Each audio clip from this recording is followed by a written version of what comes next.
शत्रू संपला वैर संपलं या म्हणीचा खूप मोठा ऐतिहासिक दाखला आपल्याला इतिहासात बघायला मिळतो आणि त्याचं मूर्तिमंत उदाहरण म्हणजे छत्रपती शिवराय आहे. ज्या वेळेला खान हा छत्रपती शिवरायांवर चालून आला आणि 10 नोव्हेंबर 1659ला मला वाटतं खानाचा वध छत्रपती शिवरायांनी प्रतापगडावर केला.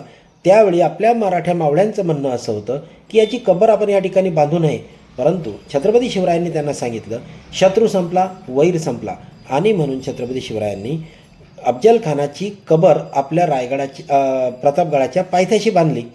एवढ्यावरच ते थांबले नाही, तर ज्याने सय्यद बंडाने छत्रपती शिवरायांवर दांडपट्टा चालवला त्या सय्यद बंडाची सुद्धा कबर त्यांनी त्या ठिकाणी बांधलेली आहे. तिसरी कबर आहे ती कोणाची आहे जरा चर्चेचा विषय पण आहे आणि शोधाचा विषय आहे. कॉमेंट बॉक्समध्ये ते मला तू नक्की सांगशील. पण त्याच वेळेला एक गोष्ट मी तुला व्यवस्थित सांगू शकतो की ढालगज नावाची अंबारी, हत्तीची अंबारी देऊन या आदिलशहाने या अफजल खानाला छत्रपती शिवरायांवर स्वारी करण्यास म्हणजे त्यांना मारण्यासाठी पाठवलेलं असताना सुद्धा शिवरायांनी त्याची कबर बांधणे यासारखं मोठं मन कोणतं नाही. म्हणजेच काय, शत्रुत्व हे ज्या वेळेला त्याचा शत्रूचा मृत्यू होतो त्यावेळेला संपतं.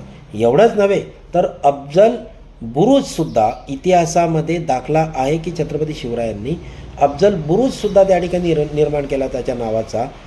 म्हणजेच की छत्रपती शिवराय हे उत्तम प्रशासकच नव्हते, उत्तम व्यक्ती होते, सर्व धर्म समभाव मानणारे होते आणि इतर धर्माचा आदर करणारे सुद्धा होते. आज आपण काय करतो आहे, छत्रपती शिवरायांच्या नावाने किंवा छत्रपती संभाजीराजांच्या नावाने कोणाची कबर उखडण्याचा प्रयत्न करतो आहे, हिंदू मुस्लिम असं करण्याचा प्रयत्न करतो आहे.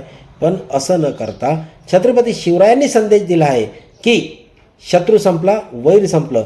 जर छत्रपतींच्या मनामध्ये शत्रुत्व असतं, द्वेष असता किंवा आजच्या या छुटपुट अशा कारणांमध्ये अफजल खानाची कबर खोदा, हे करा ते करा असं म्हणणाऱ्यांच्या मताची जर छत्रपती असते तर त्याची कबर त्या ठिकाणी पायथ्याशी बांधली असती का, सय्यद बंडाची बांधली असती का, हे अतिशय महत्त्वाचे मुद्दे आहेत आणि ते समजून घेणे ही आजची काळाची गरज आहे. एवढंच काय, छत्रपती शिवरायांनी प्रतापगडाला अफजल बुरुज असलेला एक बुरुजसुद्धा बांधलेला आहे. हा एक इतिहास आहे की आणि त्याच घटनेमध्ये काजी हैदर कोण होते.